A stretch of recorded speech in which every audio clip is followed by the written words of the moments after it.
Welcome everybody to another tutorial on SynthMaster 1. Today I would like to talk to you about arpeggiator and sequencer. First of all, let's initialize a sound. So we click on here and we click on any preset. Let's also test it. Let's add a filter. Let's change the amplitude envelope, sustain 0. Let's add a lot of decay, a bit of attack, and the same on the modulation envelope 1.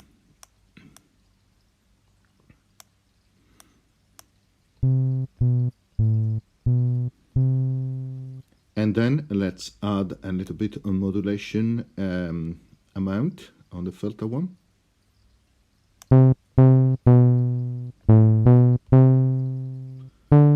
And let's increase the resonance.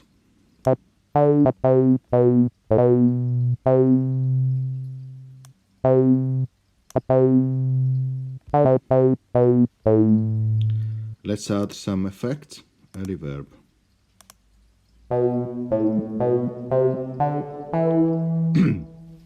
This will do. So let's click on the arpeggiator sequencer section, which is here.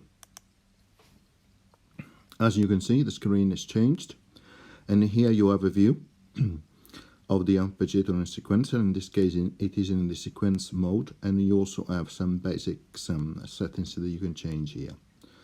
So let's activate the arpeggiator, clicking on here, and let's test it. As you can see, it's going through step 1 to 8. You have a zoom icon here, so let's click on it. Okay, so here we are inside the arpeggiator sequencer.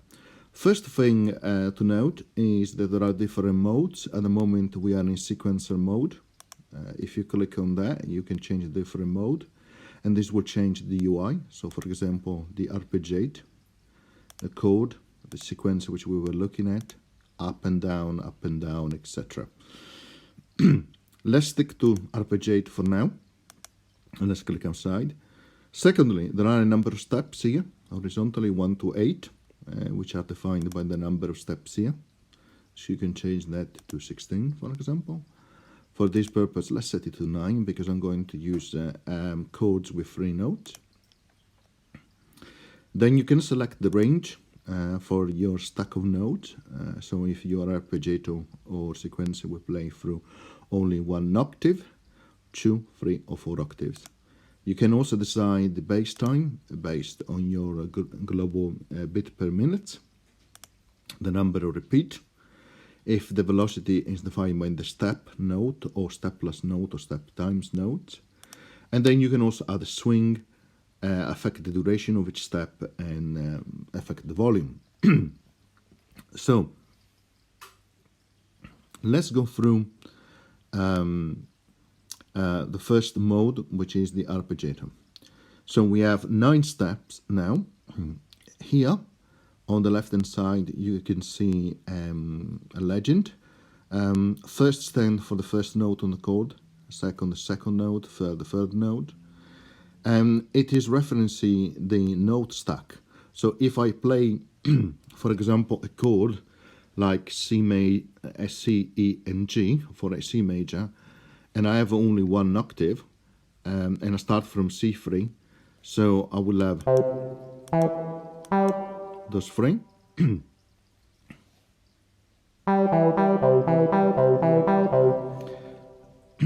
If I add 2 octave, the stack will become C3, E3, G3, but also the octave above. And that's important because when we select the last note, it will be the last note on the stack. So in this case, if I have a 2 octave range selected and I start a chord from C3, the last note will be a G4 for the G on the octave above. Let's stick now to 2 octave. So let's select the first note, the second and the third. Okay, and let's repeat there for each step. Now let's play a C major chord, Okay,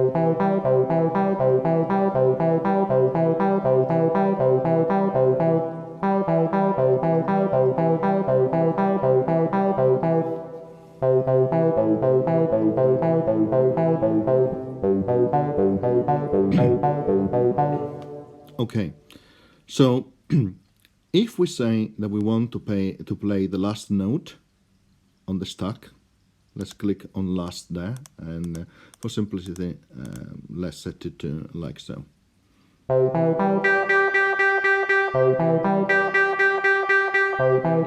As you can hear, it's playing on this step is C3, E3 here, G3 here, and then a G4 because of the last one. Now, on step number 5, we can say go down by one step, and then repeat the last note, which is your 0 here. So let's try. So after the G4 here, it will go down a step, which is an E4, and then it will repeat that note for the other steps. Of course, we can say come down by another step here and keep repeating the note, so it will come down to a C4 here.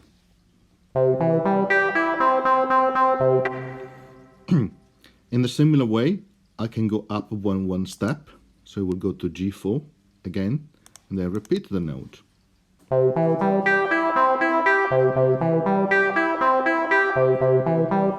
Sorry, repeat the note would be here 0, otherwise it will keep increasing, and if it is at the top of the stack, it will start from the bottom.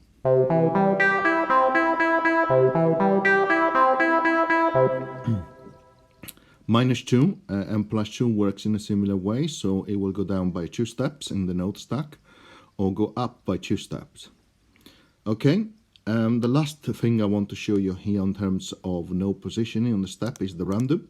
So if you select all random notes, it will play random notes in the stack.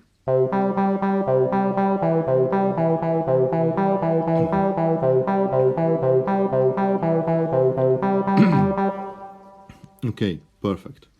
Now let's add a little bit of swing so you see what's the effect of that.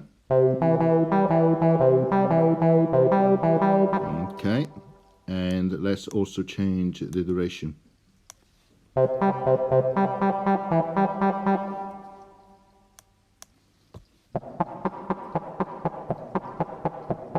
Okay, the duration probably a little bit too short now. Okay, at the bottom here you have 2 further selections, slide and hold. So hold, specifying that you hold that note, and let's try. You should hear that is holding the note. Of course, it's playing only one note at a time, so it will give an effect of legato. If you want to do a slide, in order to hear that, you need to set the mode to mono and add some glide. And in this case, let's ensure there is a variation on the note.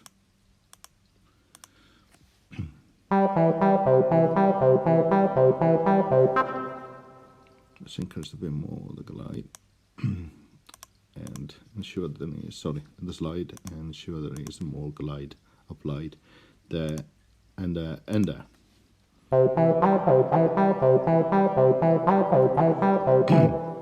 As you can hear clearly now that there is a slide effect within these 3 steps. Okay, let's put this back to poly, and let's set the glide to 0.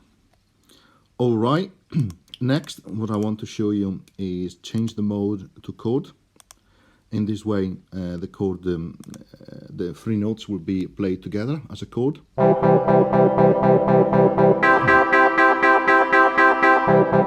As you can hear, it's going to the second octave, because I have selected as a range to have 2 octaves. One thing which is really cool is actually to act on the volume. So let's change the volume down for every step, like so. And what this will do is, for step number 2, 4, and 6, 8, the velocity will be reduced to around half. Now, if I play now, you will not hear difference. But if I come out from here, and I say that the modulation envelope 1, which is affecting the filters, is impacted by velocity. Let's see what it does.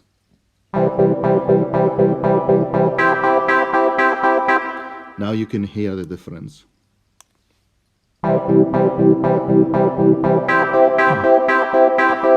And this is similar to a gate effect.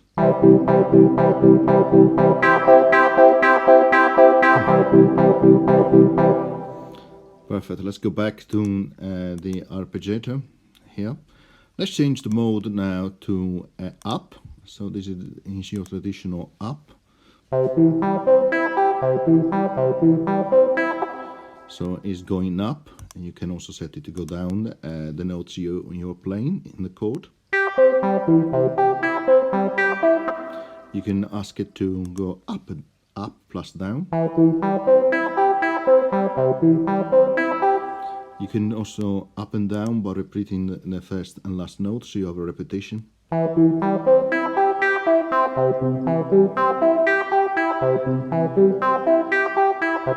Okay, and then the same for down up and down up plus 2. As played, we play the notes as they have been played. Okay, next, and let's have a look at the sequence, which is quite interesting, and this is to resemble your sequencer really. On your left hand side you have a piano roll, which if you click and hold you can move up and down, and you can start to create interesting phrases. You can put up to 4 notes on top of each other. So let's do something like so. Perhaps something like that, and then like this. Let's try.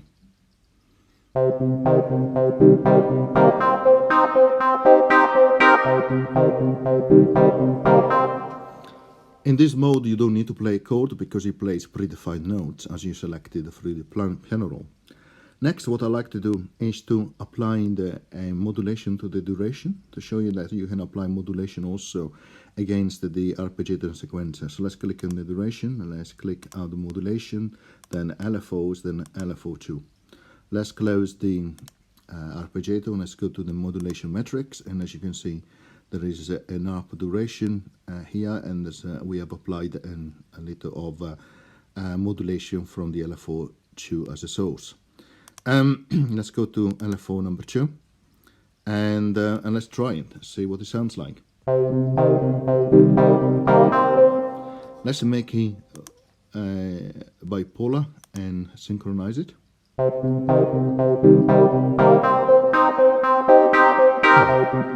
Let's also set it to mono, so it will not change based on the different note, but it will act as a global for the arpeggiator.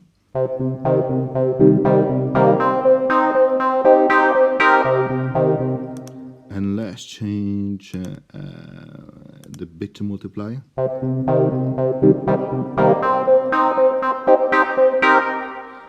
Let me make it a touch faster.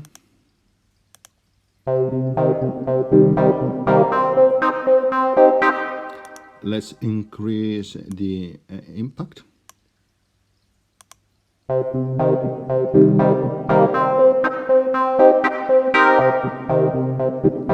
Maybe a touch slower.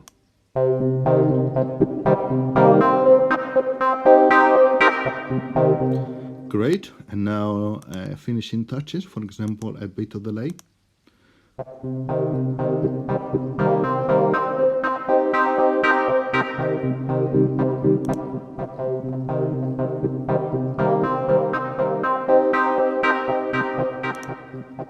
A little bit more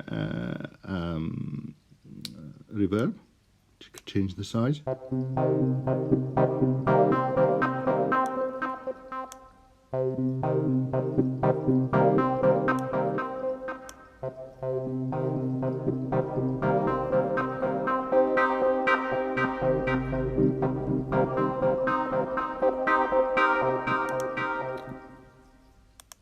As you can see, The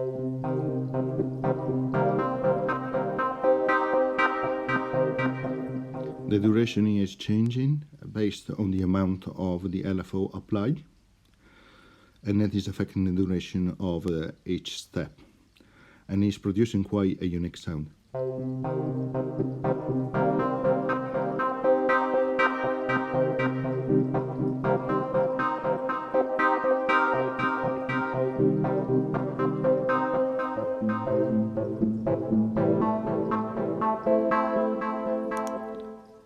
Three octave range.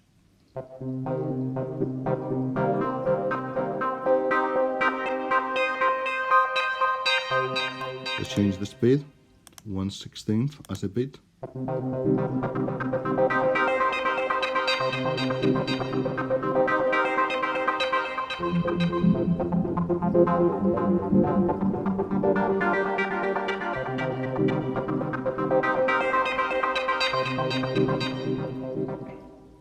As you can see, the arpeggiator and sequencer are really two powerful features in SynthMaster 1. I hope you enjoy and see you next time. Bye.